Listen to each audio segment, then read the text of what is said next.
I'm Rebecca Rosecrans, and I'll be your guide. We'll be covering a lot of what's new. We will visit BLUEcloud Central. That's new to some. There's others who use that day to day. And then time to network. And I picked a topic, but anything that's really more important in your realm, we'll do that first, by all means. And when was the last year? That's a poorly formed sentence that I apparently have spliced together two ideas. So, what was the last thing? I think and then it really gets repeated. So you can tell I did some editing and no proofreading. But how about reading? What is reading? I can say I'm reading all the time because of work. Maybe something for pleasure more.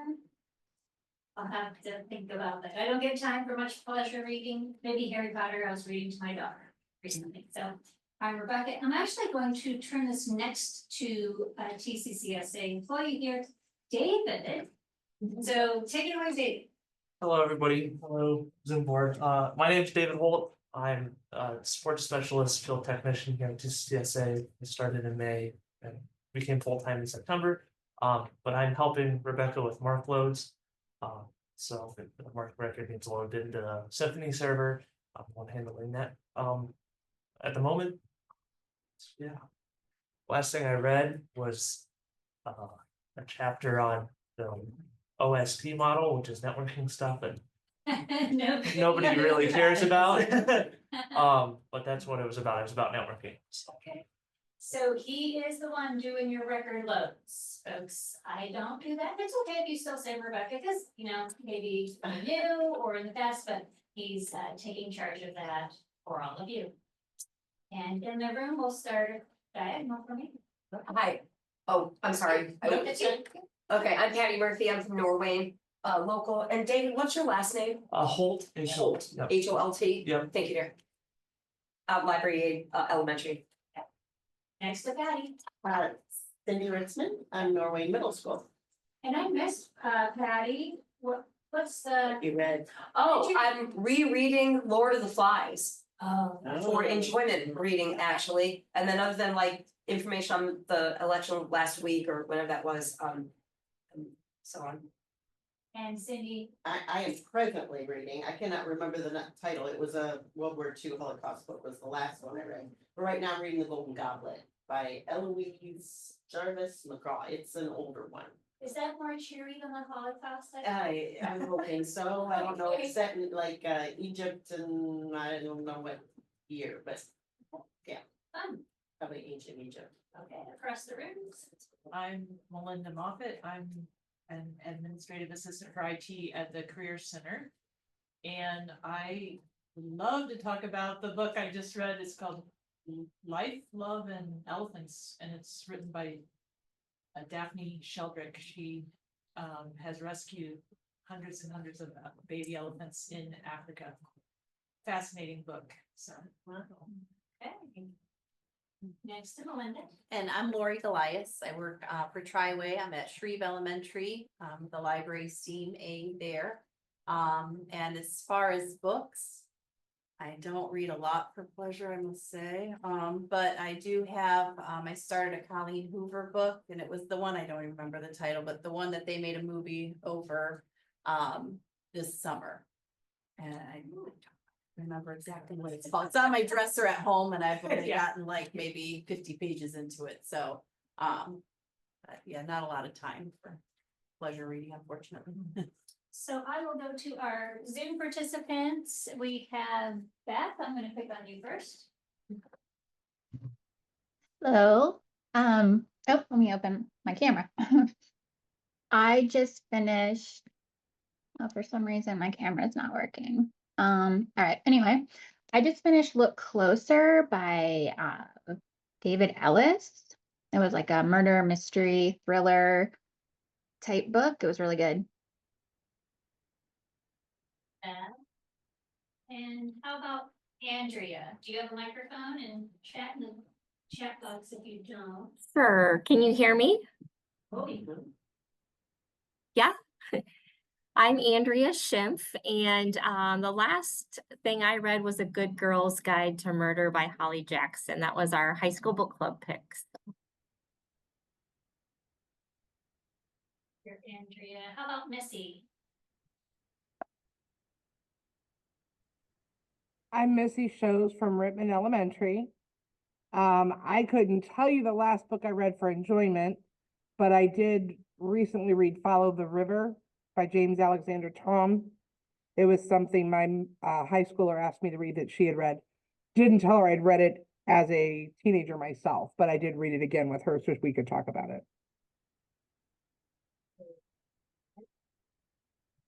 I think those are the three who are remote and no, Amy.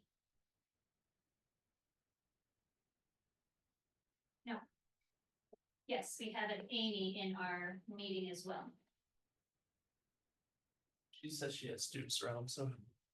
Yeah, she's replied in the comments. She has students in front of her, so she can't reply. Okay, sorry about that. Thanks for watching the chat, David. Yeah, no problem. All right. Yeah, but she did tell us the last book she read, The Librarian Spy by Madeline Martin, based on World War II. Okay. Well, let me get off this terrible slide that's poorly written and move on. What's new? This is actually a document made up by Lori Pringle. She's our user council representative. So all of you as users in our region, then there are people who attended 2 meetings throughout the year. There you go. It could be Zoom. I think they do 1 year in person. So she's our representative who's local here.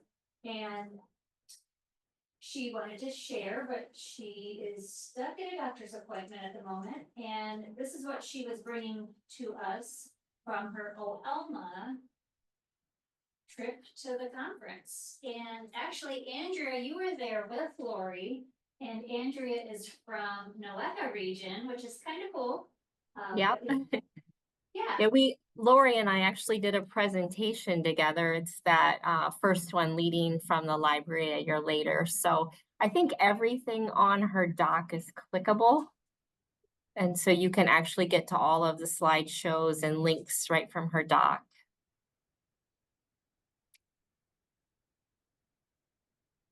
So just wanted to share for anyone who doesn't get the privilege of going to that conference. And the link is in that presentation. Everyone has a presentation link from the invite that sent out. And I'm putting it again in the chat for anybody in Zoom land who wants to visit those links. I'm not going into those, but I'll just briefly mention them. Leading from the library a year later. And more great resources. She has 100 plus online resources. Let me just zoom this in a bit more. That makes it easier to read. And there are tech resources for you. Building AI literacy. That's the presentation, efficacy in the library, and discovering tips and tricks to empower you. She had book lists, more learning, and here at the top was that leading from a library. She always has great PBS tools as well. So check out that link when you can browse through it now. And it's in our presentation for you. Oh, yeah. Okay. For some reason, I'm not For the presentation, so I sent out, on your, I've looked on my calendar, I sure. it would have been an email. Okay. And Thank you, Sam. went out this morning. Oh, okay. 7 or 6:30. So for just an email. User council folks, they all met, they were voting on this. Meaning the iSearch tool, so this is one of our web resources. They voted on whether or not to collapse the iSearch facets. And so they were in favor. And what you see on the right then is what they're gonna do. The left in blue is where each little sub area was exposed. Now it's all gonna be collapsed. they'll roll out the change for second semester. And updates will be shared through emails and upcoming meetings, so we can get that information from Lori. Andrea, do you know who your user council rep is for NOECA? Sure, it's actually me and Amy Masterson, who's also on the call. Oh, wonderful. Okay. Yeah. And then we have Laka with us, and she's actually the person like myself. She's the one who provides support. So Beth, who is joining us from the Laka region, she may know her user council folks. I do not, but that'd be something she would look up. And InfoHio, I'm sure, would tell her who they are if she doesn't know. So that's a change coming soon. And if anybody's ever interested in what I'm talking about, this user council, it gives you a voice on behalf of all of the other library aides and librarians in our region. So just hunt me up and I'll share some of their past recordings from their meetings. And it's not daunting. It's probably Andrea or Amy can explain better than I can, because they're the actual people who are on that council. But they will allow as many as 11 from each region to participate. And then you're kind of like first to know about everything as well. You would know them even before me. Moving on, InfoHio does want to remind us that it's a budget request this year to have the InfoHio web resources and services. So they're looking for stories they can use in their InfoHio Impact. And the new issue of the InfoHio Impact comes out early 2025. Those get sent to the legislators, and they're asking for funding to maintain InfoHio's current resources for 2 more years. So if you have teachers and you yourself use those web resources, you don't want to lose them by all means. We have great stuff through them. So there's an opportunity in the presentation speaker notes. There's a link for you if you just want to submit a story. Just a little advocacy information that they can use in their letter that goes to legislators. So that's just a call out for help from them. And there's a new flyer, and I learned about this last week, and this is timely for us because we're talking about BLUEcloud today and getting in, and you're like, all right, well, what's so great about BLUEcloud? Or if I log in there, what am I missing that Workflows has? So those who are in the room, they have hard copies of this. It's not on InfoHio's website yet, but they were generous enough to email it to me today. So I'm putting that right in our Zoom chat. Those in the room, you have it in hand. So you can see the column for workflows. What does it do in circulation, cataloging, and configuration? BLUEcloud, what does it do? And as you see, BLUEcloud doesn't do everything workflows, right? It's a web version, it's lighter, and they even show you mobile staff. And that last one is Symphony Web, which they are really workflows on the web, but that is a paid service. We don't have any districts in our region who are on the pilot, but there was a pilot, I think it might have ended, or this could be the last year. So just have that handy so you have a comparison of what each providing service does for you. Another what's new. InfoHio is going to be at the OETC conference, Ohio Educational Technology Conference. And I tell you about a February conference in November because the end of the month is when early bird pricing ends. Now, do I have anyone, you can just put it in the chat if you're on Zoom, or anyone in the room's ever gone to this conference? No? They really have a nice library track. Honestly, I can spend my whole 3 days there on just library sessions. And a lot of InfoHio support folks are doing presentations. So that's why that slide is there. A link then will also take you to their blog post that's listing for you everything they're presenting on. So the days of the week and the topics. So you can check that out. And maybe this would be a conference you asked to go to. If you're able, but like I said, early bird pricing ends November 28th. Another what's new, multiple factor authentication, MFA. That's for this attendance module. I personally don't know of any of the people who are local who are using this. Some schools, you guys have secretaries who schedule library into the student schedule, so you could always take attendance if you want through Gradebook. But some do not, but they're required to have attendance, or if kids flow in. So there's a web version of an attendance tool. I know very little about it, but if the other regions, if NOEFA and LACA, you guys have users doing this, just know that they're gonna require an additional step to signing into it. I'm gonna move on fast from that one because that's not one that I have a lot of users or any in my area. But this barcode font, last summer I was saying it's coming, the Google barcode font. And it was really quiet at the beginning of the school year. I didn't hear any local folks saying anything was bad. And I was like, great. Whew.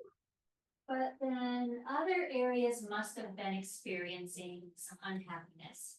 And what I really found was some Mac users seems to be why they brought back the class, they labeled them classic version. So they brought back dumb labels, classic version, item labels, classic version, and user labels, classic version. So if you still like the 3 of 9 look where the numbers under the barcode are nice and close, you can still use them. So you can still have your 3 of 9 font. You're not forced to using the Google font because they just found an issue with some Mac users who different versions of Office wasn't letting it work. So they have up. Have you had anyone say that their scanner doesn't set up as well? I don't know if it's my imagination or not, Yeah, but I notice I have to really bring my voice in and out really, to that font. that's not fun. No. I have not, and InfoHio assured me they did all kinds of testing. How about from Zoom? Anyone experience that Cindy just mentioned? You have to kind of move your book in and out to get the scan.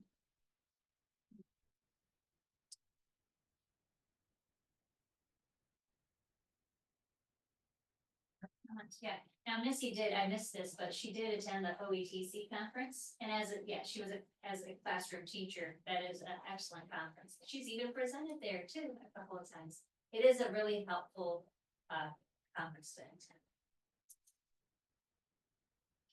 Okay. You still see the warning, the same applies, you're gonna uncheck the other boxes there, and what they put in red, this version of the label report uses 3 of 9 barcode font, so you still need that font. Another, what's new? Bigger font. So I had the request of a user, actually from Amy and Andrea's area, and she said, can I make the student's name bigger? And I'm like, I don't know, let's find out. And the credit really is to Kim Murray at another ITC like us from one called Nawaka. And she knew how to make the font bigger and it still fits on the label. So bigger font, and I have a PC and a Mac handout. Those who are here in the room, I just printed PC for you because you're a PC districts. But anyone else who's at a Mac district, click that other link. I'm going to escape this just for a moment to grab my sample file. Here is a sample from my demo library, which is based off of our Loudonville, Perrysville exempted village school district. Very long name. Which is actually a good example for what we're about to do. And let me throw this into the Zoom chat for anybody who is remote and wants to play along. They can download it.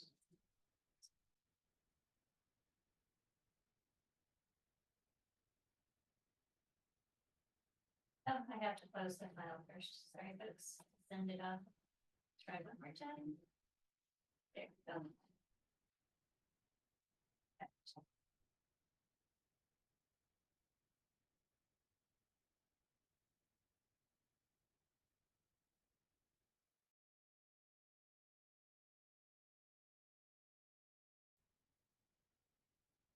Font size too small. Okay, this is what we're gonna do. Now I'm gonna make sure I check, because when I tested this prior to today, that Amy's instructions were based on the font size 7, so nothing happened. But I noticed mine are really based on the font size 8. So just take a peek there and notice what the current font size is, so that when we do this find and replace, it's going to find the original size. So I'm looking on this ribbon, I'm in the home group, and I'm going to put this arrow that's over here on the right where it says bind. So the drop down arrow appears, and I'm going to do advanced find and go to this replace tab. Now just place the cursor there, because my next step is that I'm going to ask it to find something. I don't want to find words because I'd have to replace every word separately. This is unique, and so I'll have to click more to show down here where it says replace format. So when I click on format, I can replace the font. What happens, the font dialog box pops up. I can search or I can type it in, but luckily for me, Arial's right there at the top. That was an Arial font. And over here for the size, the original size is 8. So I am trying to find all the Arial typed letters and words in that size. And I'll click OK. Then this is the back side of the handout on page 1. It's now we're on page 2. I just move my cursor down to replace with that field and do the same thing. Format, font, and Arial. But do I want it to be 8? I want to make it bigger, right? So I better pick a bigger number. I'm going to go with 11. That's the handout telling me to go with size 11. All right. So I'm mostly done. The last thing I need to notice is right there next to the word format, it's loaded up. It's saying font is Arial, the size is 8. If I find that, then I'm going to replace it with the font Arial 11. And then I just go down here to replace all. It found 9 instances where it needed to replace it. Then I click OK.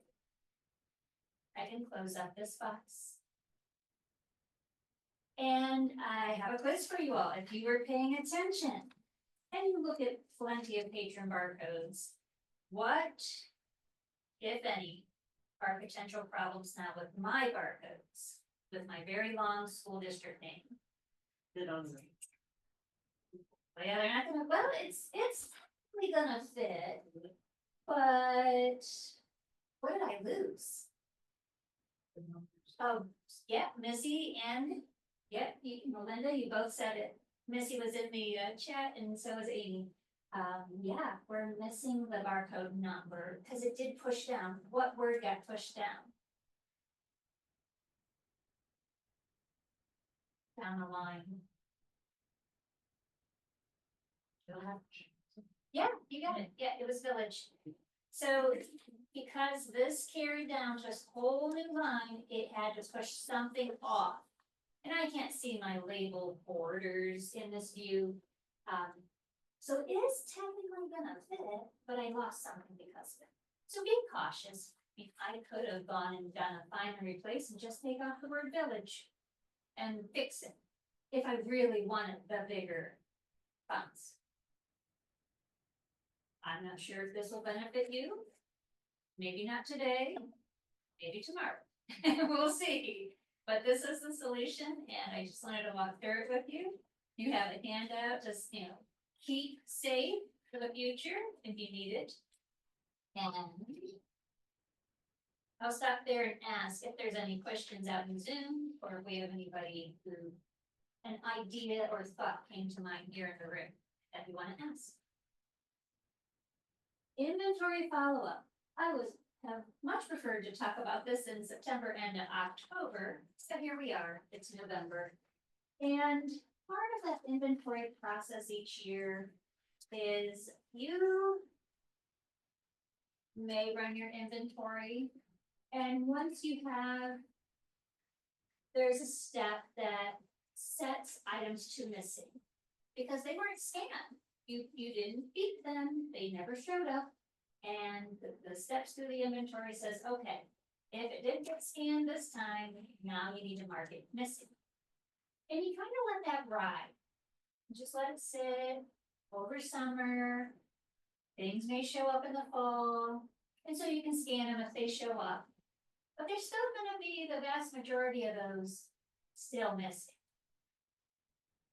And then to complete the inventory process, you need to remember to reach out to your ITC, which is myself, or Beth, who's on the call, for LACA, to let them know, you know what, they're missing. They're not coming back. You're gonna have to take them out of my collection. They're gone. And then the process is, once you ask, I send you a list. You confirm, yep, that's the ones. And then I say, all right, once you told me it's safe, then I remove them. This does tend to pile up because people forget to reach out and let me know. And, or you don't, no one, well, can't say no, but the majority of you don't do inventory every year. Or it's a section that you inventory. So, all I'm asking is, if you're wondering, I did inventory 2 years ago, I wonder what I have missing and how much. If you run a shelf list, then you can show, actually, if there's, you may have even interrupted like part of the process or somebody before you. And what this one is showing, this is where the shelf list was ran and searching for the status of discard.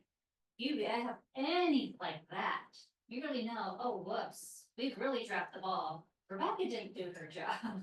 And she left all these sitting as discard, but never removed. But you can do this for missing, you can do this for discard.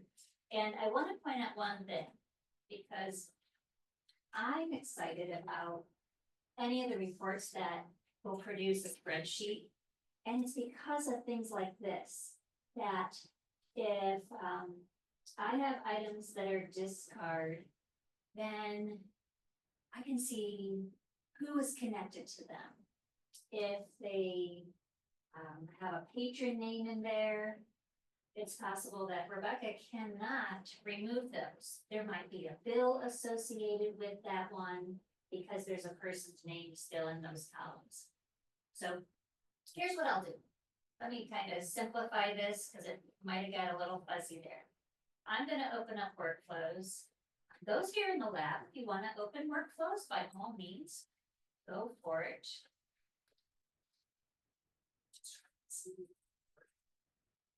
Which open workflow, so you were getting the same message that I was getting. You had to change it to 5600. Thank you. There. So I am logging into workflows. And I'm really running a shelf list for the items with missing status, kind of how I started out my scenario.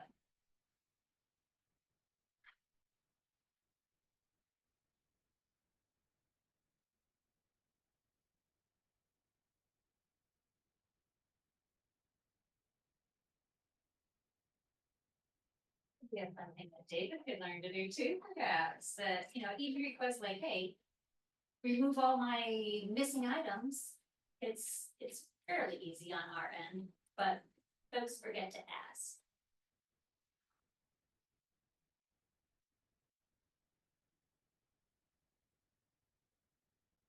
Over workflows, still in my fall colors here. I'm going to the reports and notes section to schedule a new report. And what I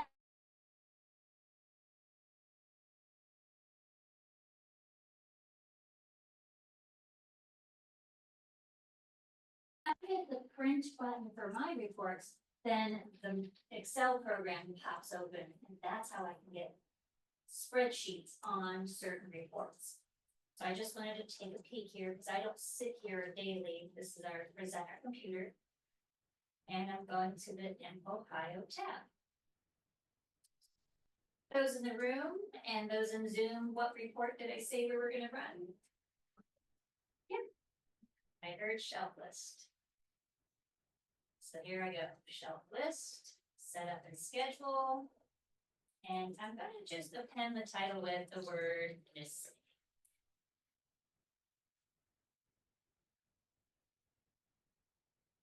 And as I come across, really the item selection tab is about the only one I need. And I'm gonna pick I better do all in my scenario. I have very few things happening in my test area, but you would pick your own library. What did I do? Like, what am I seeing here?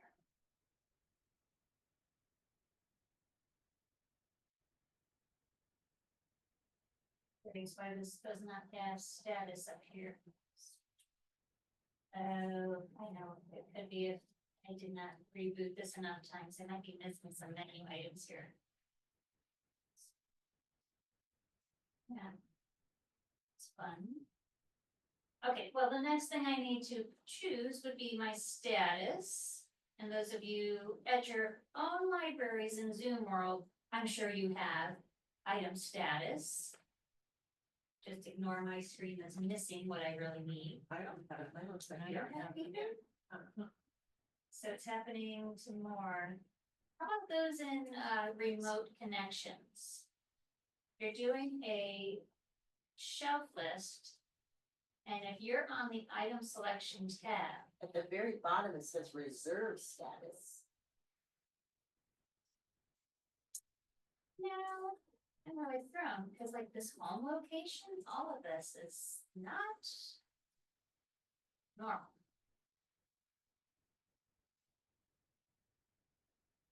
I might switch computers to show this, I don't know, but it's happening here in the lab too, to you guys. Yeah, it's the current status field, right? It's this one. I'm gonna open up another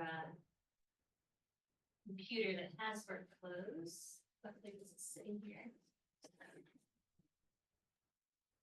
Where yours says current location, the third box down, mine Yeah. says current status. It's what it should say. Oh, yeah, okay, there's a setting. There is a setting, but thank you, Missy. Okay. It's the wrong label. So go ahead and click home location. She's seeing it how it should display on her end. I assure you, when you return to your own library, you would also see it with the proper label. I'm taking missing, moving it over to the bank and clicking OK. And if you don't want to catch too much, I want to add this little tip here that the last date it was checked out.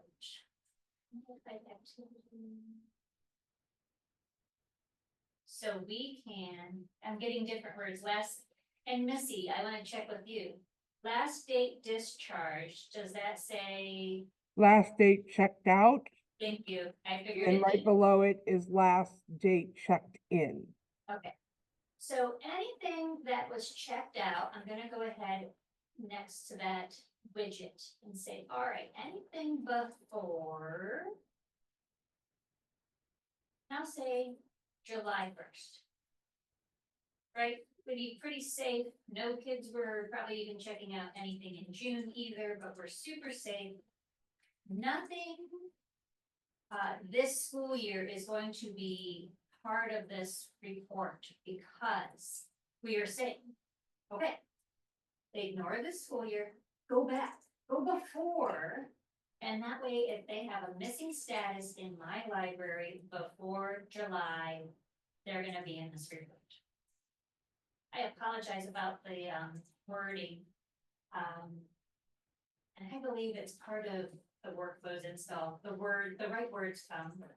These machines sit in this lab idle for so long that we don't use them enough to like have the install complete. It's kind of odd.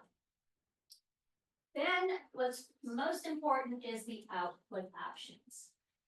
Now here in the lab, some of you may go through these steps, and if Microsoft Excel was not set, you're not going to be able to display your report.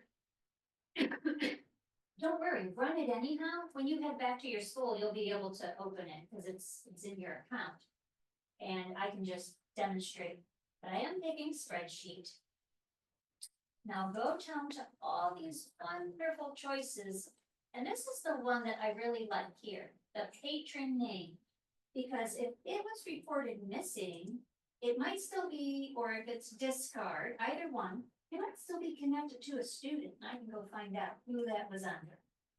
Who did I report it missing? And then that kiddo is going to come up in this spreadsheet. I also like the last checked out date. This is going to tell me how much has piled up over time. Was it just the last school year, or do I have 2 or 3 years worth of missing items in there? And anything else that you would find pertinent, I kind of tend to uncheck published year because it's not important for what I'm really looking for.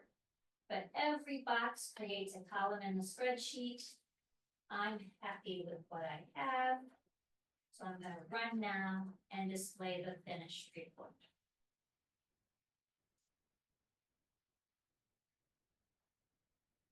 So I clicked on my little bunny rabbit out of his magic hat because I'm impatient, and I clicked cat shelf list missing. And now, because that's what my print button will do, is open up Excel, I'm clicking print. Quiz time again, ladies and gentlemen. The top and bottom boxes, should they be checked or unchecked? Patty says unchecked. Yeah, because it's an InfoBio report. You might have that set as default. That's wonderful if you do. So I'm bringing up my report, and I only have one. It's kind of odd that my status is checked out because I was searching, I thought, for missing. So I might have messed up my report. But I do know this one's pretty old. So if this student's no longer around, I need to probably mark this missing. Okay. Yeah, you got a short list? None. All right, you are doing okay, but we kind of had a pretty messy cleanup did. for the career Oh, we center. sure did. 2000 and how many? Yeah. So that's wonderful. No missing. Who else wants to get a gold star? I have none, but I just can't believe that's right.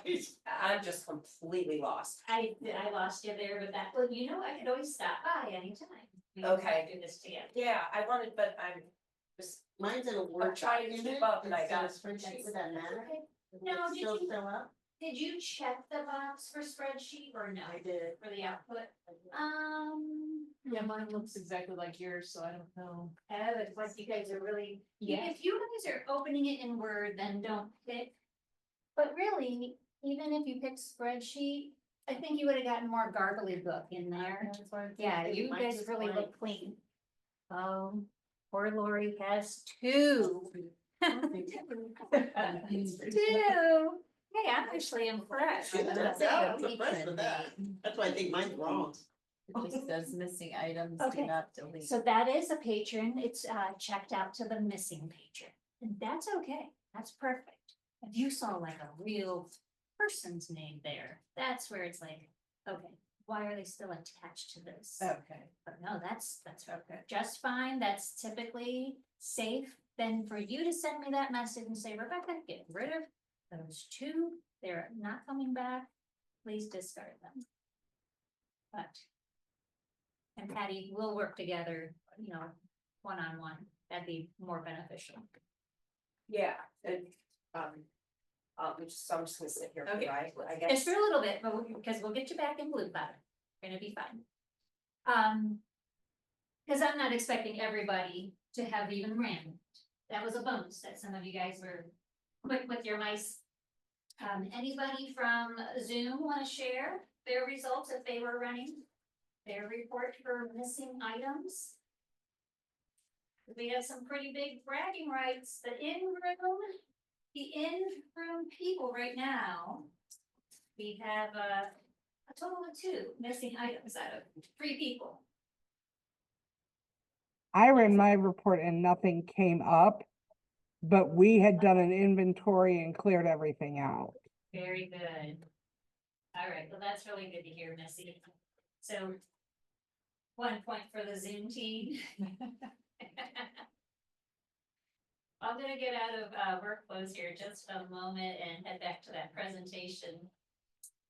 And that brings us to our BLUEcloud Central work, which I love to see.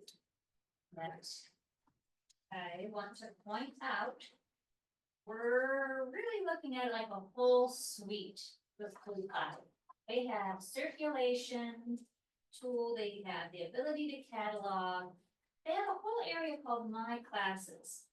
I did have one district running those, that's where you can make class lists that your teachers can have, where you build up a list of books, say for an English language arts teacher, and they would go to class lists and see these books.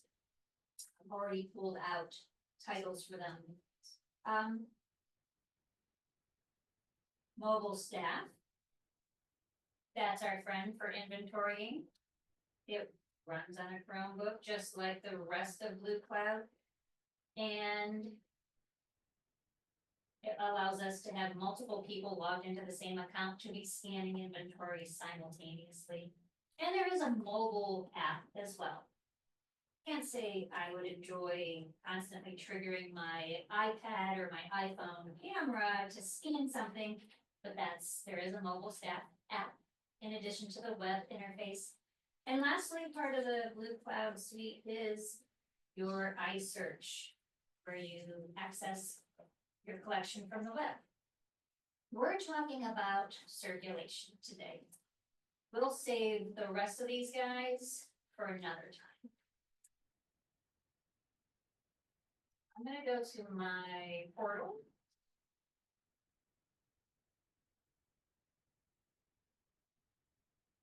Because all those links for all of those items I just discussed are here. So each region has a portal like this, and we can proceed to BLUEcloud right there.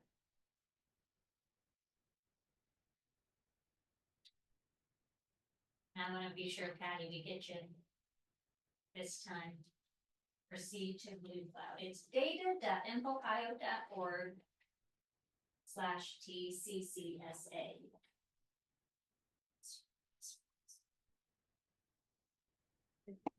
So that first part of your username is just like workflows.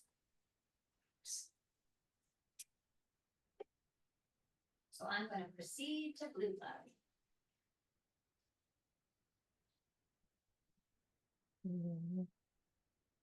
And after you type your workflows username, you're going to have the @ and each region is going to have their own ITC typed here. So it might be NOECA, it might be TCCSA, or The third one in our meeting here is LATA. But after you type in your region, we all end off the same with a .infoohio.org. And your password is your workflow's PIN. You may see 1, 2, or 3 little boxes. And those are the 3 areas I discussed. You can use this just for circulation, for cataloging, or that doodad we talked about, the class lists. And we're not going to touch 2 of those at all. We're just talking about circulation. I have gone through InfoHio's Learning Center course, which is like a 3-hour, and we're going to condense it here in this 8-page handout. So those who are in the room have a hard copy of this. So you do have the link. Had I looked at this, I wouldn't have had to gone to my portal. I had provided the link in our handout. It's just bluecloud.infohio.org. And I want to make sure those who are remote have access to the handout, which is not linked here. So let me share this link in Zoom. This is our BLUEcloud handout. That way you can have that maybe open on another screen or send to the printer. So some of you, this is your first time, write down that username and the password, so we're sure to get you back in here when you're on your own. And it's always lovely to have these beautiful scenes that change and you can customize, taking a different picture if you like. A benefit of BLUEcloud, if you're our person, no one in this room does this, but if you do have multiple buildings and you are a district librarian or you travel to more than one, you can have access to both of your libraries through one account. That's nice. You don't have to log out and log in. So Lori Pringle, that would be perfect for her. She could manage all of her separate buildings to here by just logging into this one account. So at the top, if you did have different ones to choose from, you would want to make sure you selected the right one, but all of you should see your respective school up there. And I'm going to actually change mine so I go back to my own test library. And then select institution. That's how that gets changed. So not much on the front, except for at the bottom of page 1, it says return home by clicking the Cersei icon at the top left. So if you get flustered or turned around, just know that little circle at the top left is home. It always brings you back to these 3 boxes or 2 boxes. Now on our staff menu, let's take a look. We're going to travel across the top as fast as we can. I'm just taking a peek. The staff menu, it's going to list the operations you have access to, such as circulation. And if I was to click the staff drop-down list to see those options, after hitting circulation, I could then go over to search. And that's one way to get in. I could have also clicked the big block that said circulation as well. But that's just how some of those top menus operate. The next one, I am going right over to the search box where the magnifying glass is. So when I click there, I can start typing, and you can see in the handout it says CIR. If I type CIR, then it pulls up anything I have access to, such as receive a transit, because that's a circulation item. Or if I'm checking an item status, that's also a circulation item. So clicking the magnifying glass will get you there. Now, if I want to click on my user menu, so I'm the user and I'm signed in up here at the top and it says admin. And I apologize, I really need these things to go away. I don't need that anymore. That's not necessary. There we go. So under my account name, I really don't want to change my language, but that's where I would do it. and that background picture, so you can select the background. There are those lovely pictures. I want something that seems a little warmer than what we have outside. I can cheer myself up with my BLUEcloud circulation screen. And if I need to, it does have a change password, but I am here to tell you, if you change it in here, you're on your own. I don't know what it is.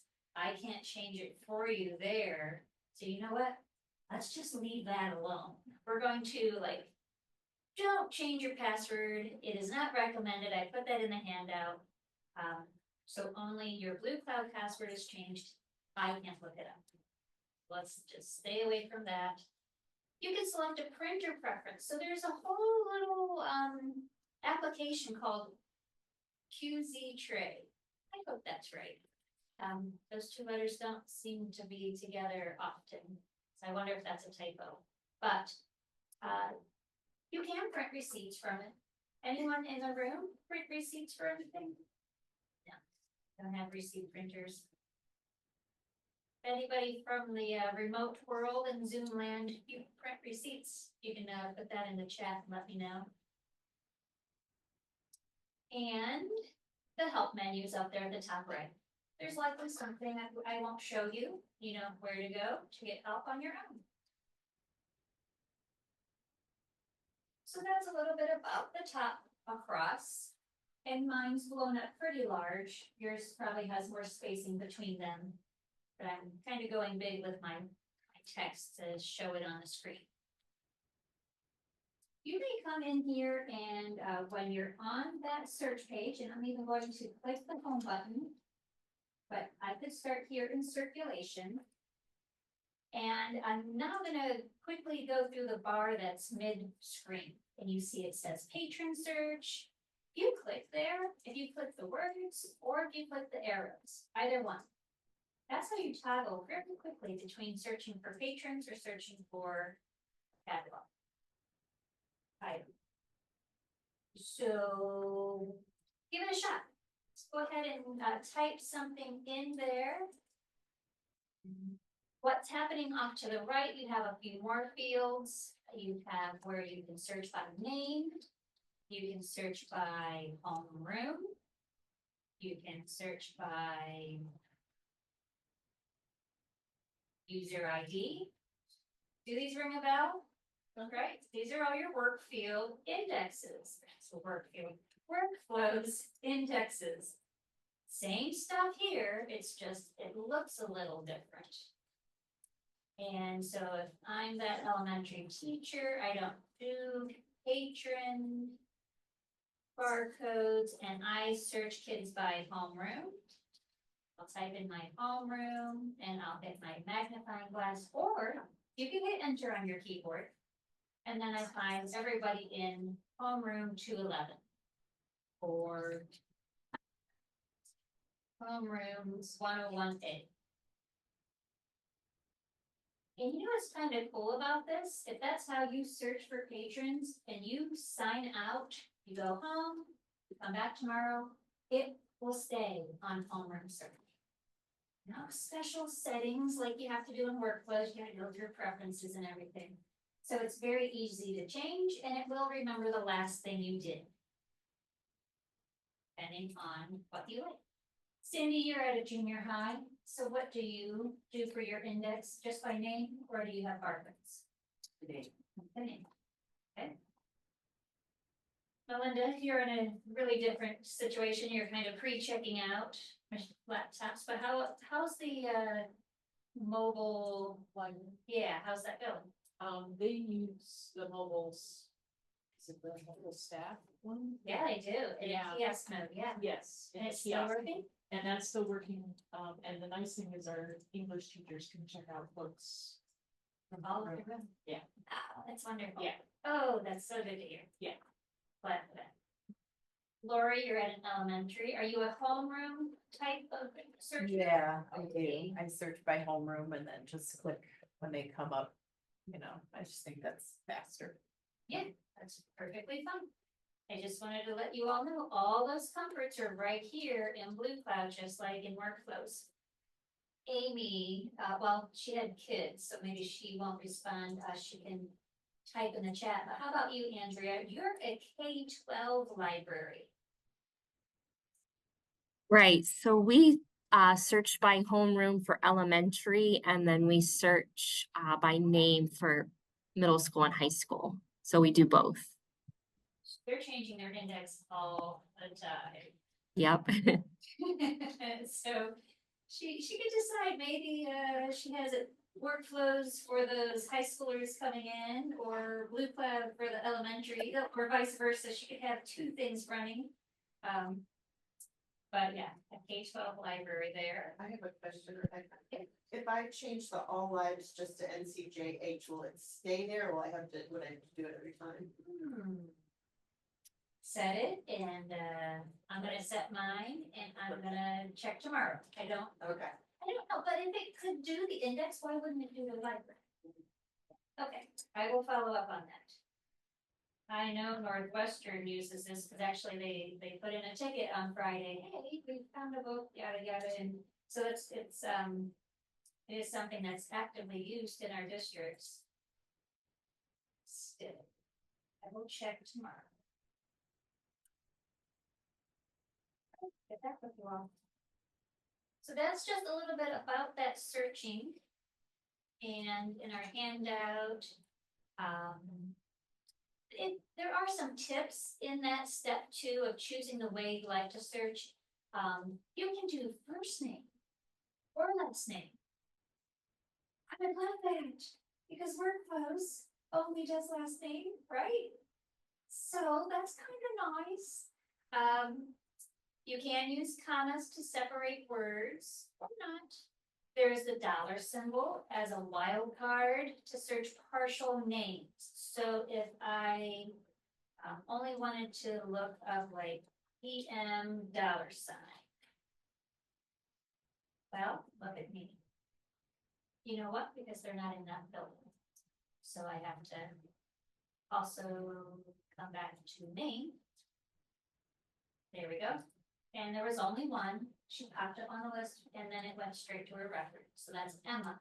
So EM $sign would get me the same thing as typing her whole name.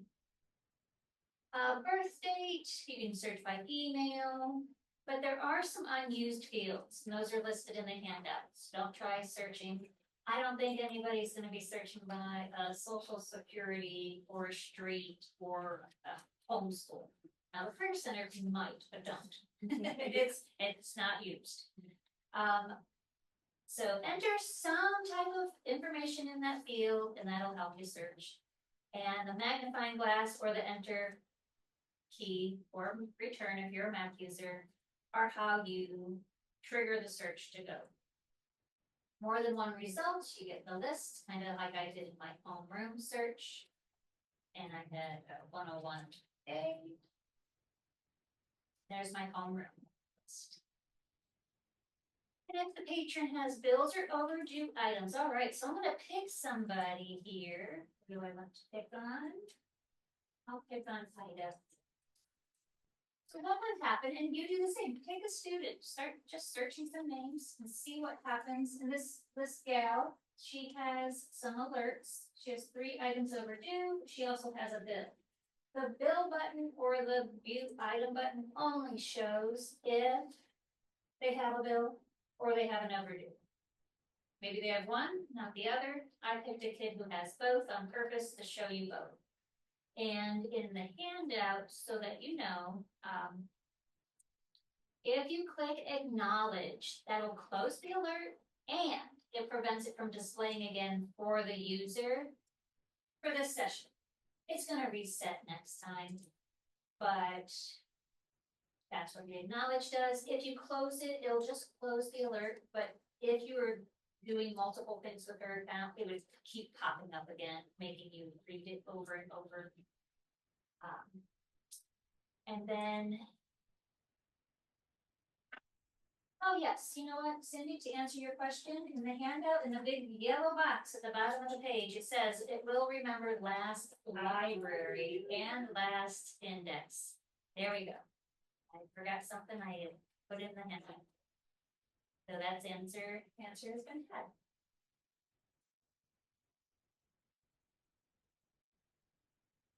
And I can go ahead and click close. Now, we're gonna come back to a patron in a little bit, but I thought I would have you practice really the same thing, the simple, just try a search with your catalog. So up here at the top, or you can click and go home, but we are going to click, so this box reads catalog search.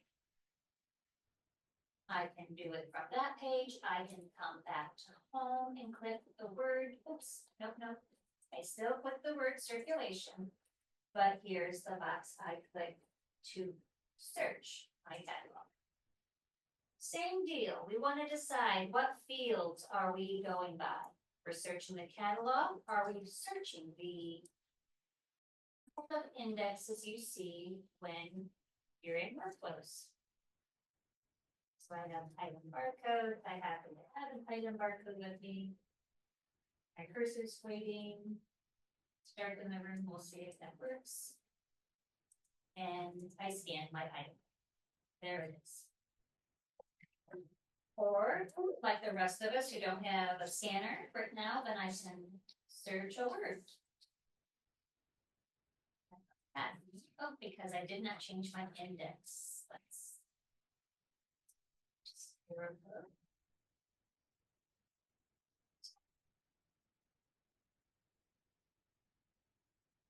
Patty has a book with her. Does it have a barcode number? I could just, enter the number, right? You sure can. Look at you. 2 gold stars for Patty so far. So I typed the word diary and I chose title for my index, and look at that, lots and lots of word diary. I would have to pick the one I want. Oh, I don't know why that's been deleted, but it still shows. Fun. There. And you can start selecting an item. What it shows you is the brief record, by the way. If I need to see more about this item I picked, what you would need to do is come to this area where it has, and it doesn't matter, you can click, long as this turns blue and your mouse is anywhere across this row, you click it and now you're going to get the full detailed record. And now it's taking up both sides of the page and you'll see the number of checkouts. You know what? I like a better search. Like I did in my handout. There's my brief record. I move my mouse until this is highlighted. And now I have the full record. No lie, if I make something up. Let me see. Go for it. So Patty asked me, what does last cleared mean? And I might need someone like Andrea to bail me out. Last cleared. She has a date in hers. I don't in my sample. Last cleared. I would have to go to the help probably to tell her. Did they do something? Did something update? Because I know I didn't do anything on July 5th because I was in Maryland on July 5th, 24. Yeah. So then now I'm kind of like, interesting. I jumped in. Missy, I'm going to show you all this. I got this myself last week. This is what Missy has reported in our Zoom chat. The following error occurred, error retrieving the patron. And I logged back in and it went away. But if it continues to occur, Missy, definitely let me know. But it hasn't happened to me since last week, but I did see that, so I don't have a great answer for you. Everybody successfully search a patron and search their catalog? Yes. Okay. Now, it seems a bit funny for me to jump back to the patrons, but in my handout, that's kind of how I move things around. So I'm gonna change my catalog search, just click once and it'll go back to patron. And now I'm going to search for item either. Make sure I'm on and homeroom, so I'll do my big class of what, 5 kids here. And I'll go back to item.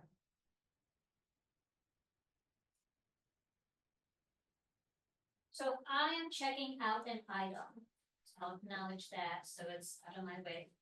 The checkout field is up there at the top right, close to where the index is that you were searching with. And I can go ahead, if I had a physical book with me, I could start scanning. And of course, Ida is blocked. She has overdues. She has missing Ida. She has a bill, but I'm gonna be really nice to her today. And override. So then that's checked out. They override? Yes, yeah, super secret word. You all know that, right?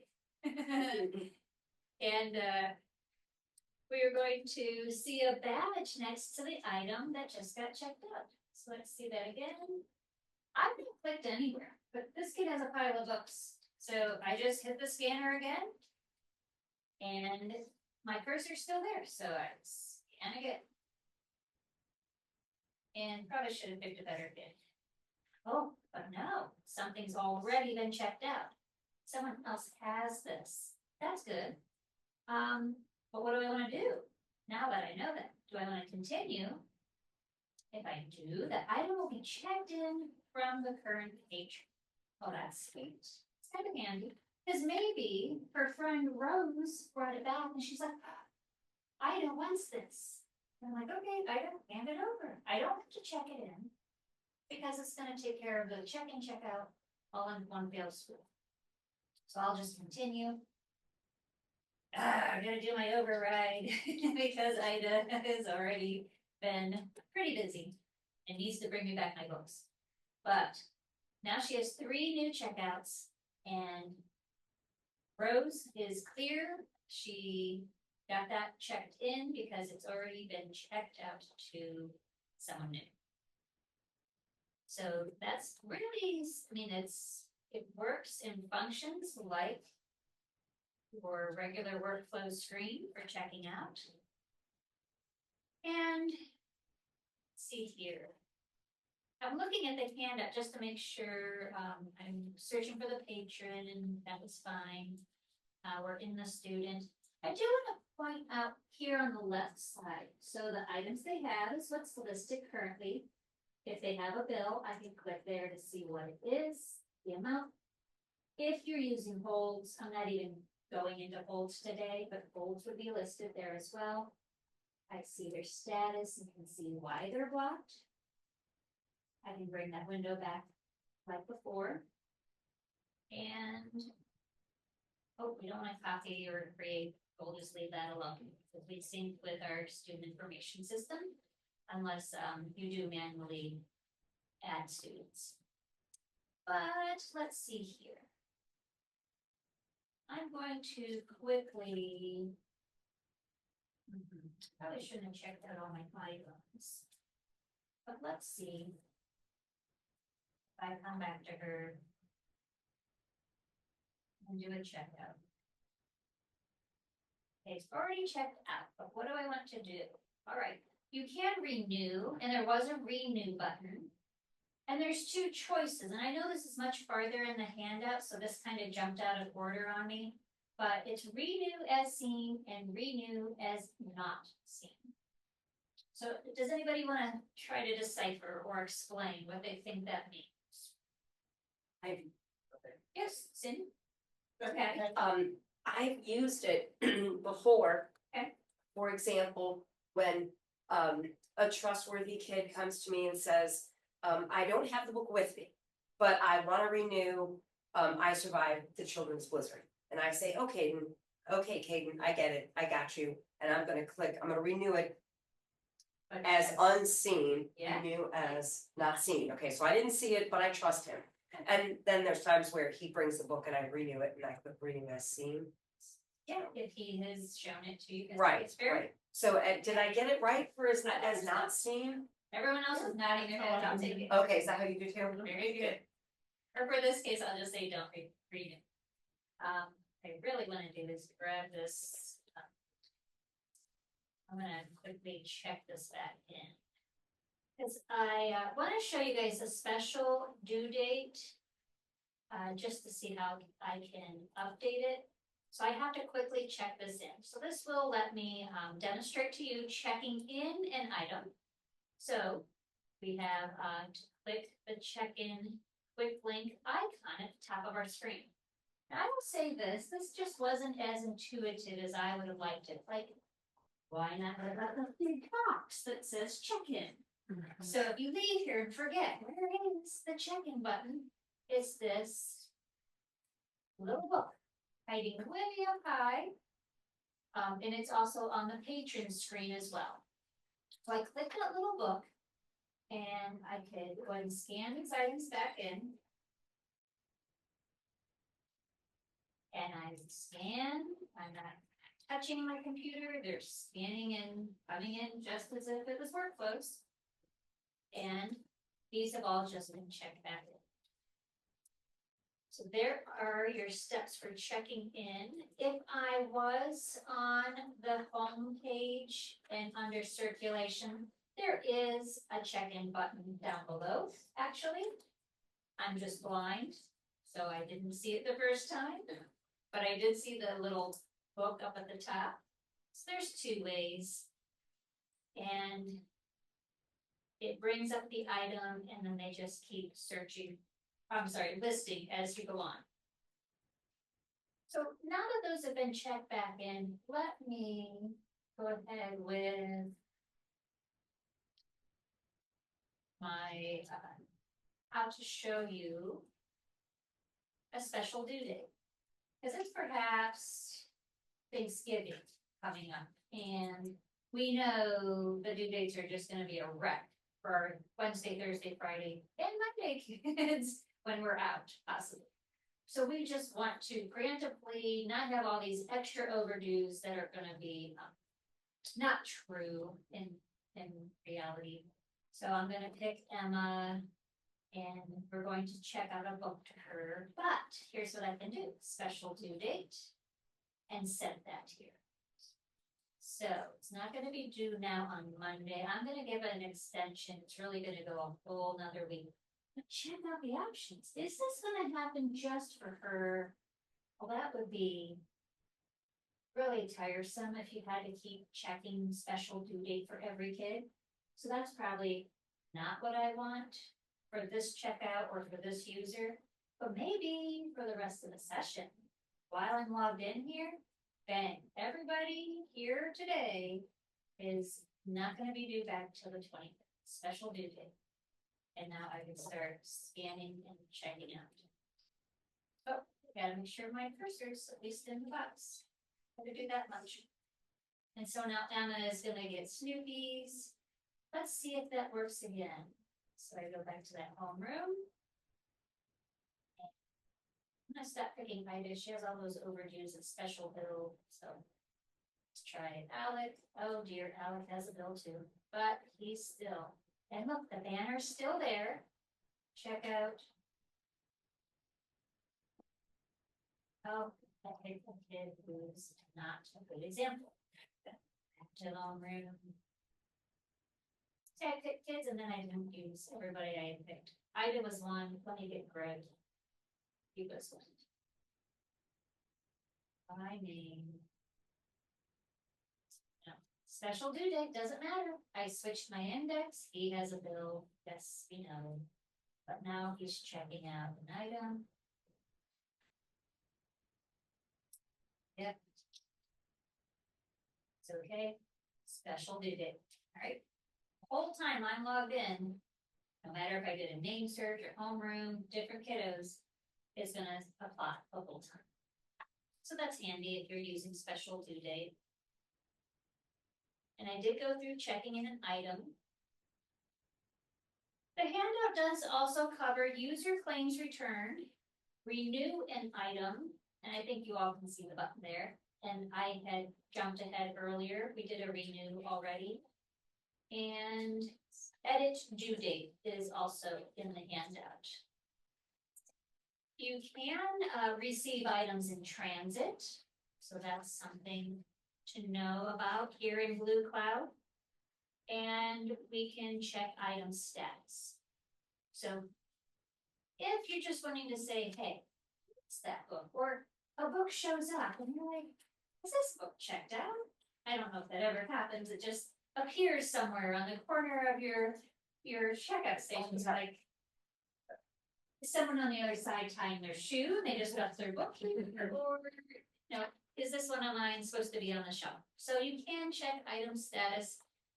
This is the last page in the handout. And I know I've glossed through a few things. I'm just watching our time. I want to be fair to give you guys a little time for discussion. But check item status is where I could go to staff, circulation, and pick item management and check item status. So if I do that, I have to pick an item, right? Let's see this number, and it just pops up and it says, oh, well, it's out. And I can say Emma has it. So if you want that book, you gotta go find Emma. There's another kiddo asking for it. Just kind of giving you that big overall simplified status. I know I could have done circulation and just done catalog. And I'm curious here, I'm gonna leave that as all fields. There we go, and it still brought it up. I did not have to have the index to pick item ID when I scanned it. And now I have a full detailed record if I want. But I don't know who has it, do I? I don't know that Emma has this book. I just know that it is checked out. So you decide to check on the status of an item, whichever way you're comfortable with.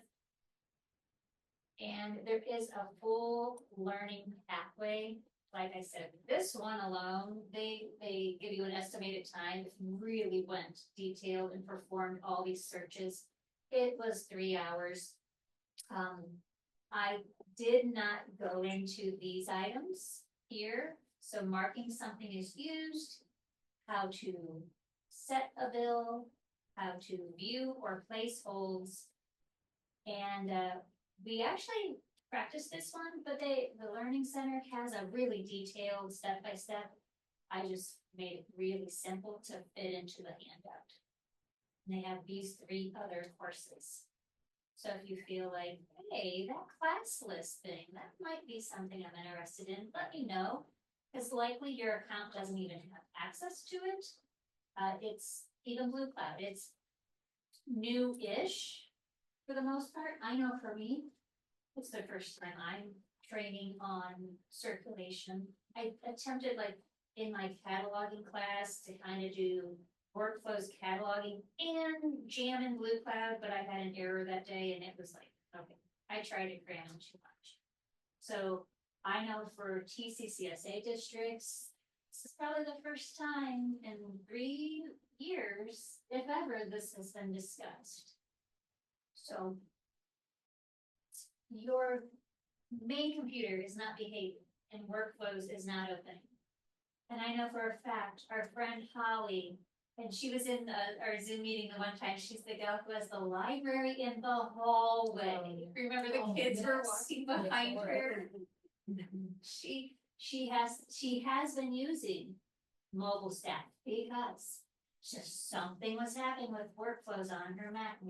I believe, knocking on wood, that we finally chased it down, but it was, it's been happening to her for years. And her text would just reinstall, she'd be okay for like 3 months, and then they have to do it all over. I think we finally got to the root of her problem. Not like having a library in a hallway is hard enough, so then she was forced to use it. And she wasn't dead in the water. Kids still got to check out items. And that's what's important. We get the books home with the kids. So BLUEcloud could be there for you in that emergency situation. You have a little handy dandy handout, and I tried to make it and break it so that check-in was the whole page, checkout was a page, in case you just keep certain pieces of this. And a link to learn more if you want to. I wish I asked Northwestern. I think they're using it, if I had to guess. So Maria Hines is there, and she also has to teach English. So she leaves the library to teach her English classes at the high school. Whoever is basically the library study hall monitor, they still allow books to be circulated. But BLUEcloud's very clean, very simple for a user who isn't, they don't care about reports. They're not printing barcodes. They can catalog, but if the account just says circulation, you just have one box. It can't do any harm. It looks very modern, simple. So users like that, it's handy for them. So any other questions, concerns, or thoughts about BLUEcloud? Yeah, I have a question. So we're building the new school, and so we're not having a distinct area. We're not having a library, room anymore. So it's going to be in 3 common areas. So like in a hallway, basically just those common spaces. So there's 3 of them throughout the elementary school. What type would workflows or BLUEcloud be better? Because we're doing mobile checkouts. So it's my understanding that we're gonna have like a cart kind of, and we're going to different areas and classes are gonna come and see us. And we're gonna scan out books and then check them in like on this cart system. What would you recommend, workflows or BLUEcloud? Workflows is often, because it's heavier duty, there's more there. They recommend that you have a wired connection when using workflows. So you sound kind of wireless. Yeah, we're gonna be wireless, yeah. Maybe on a Chromebook with a scanner, hopefully at least you still have that. Right. Because COVID days, some of those who aren't present, but some of our libraries, they had an iPad and a cart. And they were checking out with an iPad. Mobile staff then could be also used over BLUEcloud, but it's still web-based. So I don't know how familiar, you may use mobile staff just for inventory, if at all. I would be fine with BLUEcloud in that situation, because it functions so close to workflows. Mhm. And at least it is a library aide from the prior elementaries who's going Right. to be in that position. Right. Okay. Mhm. Yeah. It's just gonna be a different, different way of doing library. So right now they come to us and we have STEAM in one room and library in the other, but now it's going to be separate. So they're not doing STEAM with library, it's just these like mobile checkouts with library. What are they doing for junior high and high school? They don't really have They have not had libraries. libraries Yeah. For a while. Mhm. Yeah. So do most of your English teachers have their own library? They have a lot of classroom libraries and they also actually borrow. We have a middle school teacher that still borrows from the grade school, like for biography. She does the project with biographies and we bring it up there. So, yeah. It'll just be different, I'm trying to prepare myself for how to handle that.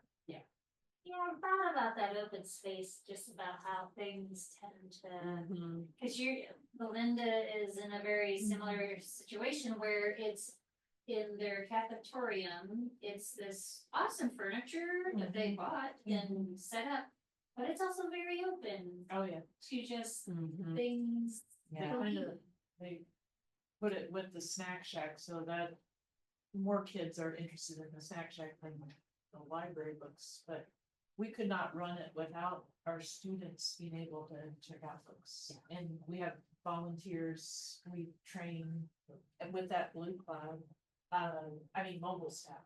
Yeah. And their computer just opens up right to check out, check in, that's it. Yeah. And so, yeah, we depend on those students helping us out, because How they are. Yeah. And we can use mobile staff that way, that we can turn on kiosk mode, Mhm. so that, because that's what theirs is. Yeah. So that for Triway, it's kiosk mode, so it's easy for you, but then, you still have like the override, you have to type it, but it's you, you're fine with doing that, and that's the case too, they have student helpers. It's not like a true, like, all of us go to our public library and there's nobody standing there. Usually down here downtown, they come after you, can I help you?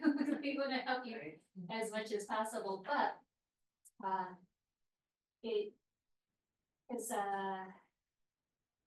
Hillsdale had a library at the elementary level. For fourth graders, she was trying the kiosk at that level, and I'm thinking of you too, Lori, at the elementary level. Could you have kiosks? And she reported, she tried it, it's just too many times she had to go override when they wanted to renew instead of just checking it back in. And so kiosk alone, standalone for younger kids, wasn't as appealing as like a 11th and 12th graders who have a student who's actually monitoring, helping. So I think don't go all the way to mobile staff, but you could do this BLUEcloud. And if the computer's blue, I guess that would be a good argument for a brand new laptop. I really have to have workflows on this, so I gotta have a new computer. And I do have one and it has workflows on it, but it's, you know, it wouldn't be hardwired. It would just be obviously on the cart. I would say go start with what you're familiar with and stay with that, but if you find performance issues or problems, then try something lighter that Okay. is more intended for working wirelessly like this, Okay. or web-based. So you're gonna have to play it by ear. And if we have anybody who's remote and wants to share. All right. And when Missy reported this a little bit ago, logging out and logging in did fix that for her. So to report back if you do see this.